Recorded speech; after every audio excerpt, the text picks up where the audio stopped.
আসসালামু আলাইকুম। আমার নাম মোহাম্মদ মারুফ।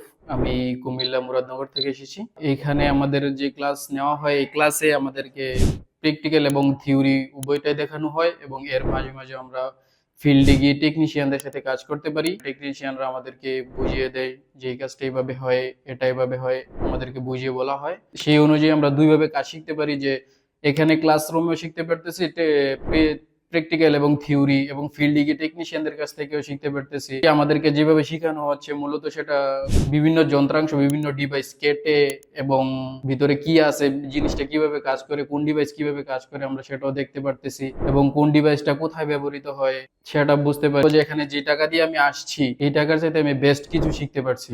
তো আমি বলবো আপনারা যদি শিখতে চান এই ট্রেনিং সেন্টারটা সবচেয়ে বেস্ট হবে আপনাদের জন্য। এবং এখানে যে শিক্ষক আছে, শিক্ষকরা অত্যন্ত ভালো এবং বন্ধুসুলভ আচরণ করে। ওনারা ছোট ভাই হিসেবে দেখে আমাদেরকে।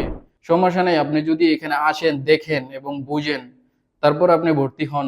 জামাল স্যারের কথা এবং কাজের ধরন সবচাইতে আলাদা। তো জামাল স্যার এখানে আমাদেরকে কাজ শেখানোর পাশাপাশি এবং জীবনের যে লক্ষ্য, মানে আমরা কি একই কাজে পড়ে থাকবো সারা জীবন, নাকি আমাদের জীবনে অন্য কোনো লক্ষ্য আছে, আমরা কিভাবে একটা কাজ থেকে আরেকটা কাজে ডেভেলপ হব, বা আমরা যে আপাতত টেকনিশিয়ান হেল্পার হিসেবে কাজ করতেছি, তো আমরা কি টেকনিশিয়ান হেল্পারই থেকে যাব, কি আমরা একজন বিজনেসম্যান হতে পারবো, এই বিষয়ে আমাদেরকে ছোটখাটো ধারণা দেওয়া হয়েছে। ইনশাল্লাহ আমি আশা করি আমিও ইনশাল্লাহ ভালো কিছু করব। এই বলে আমি শেষ করছি। আসসালামু আলাইকুম।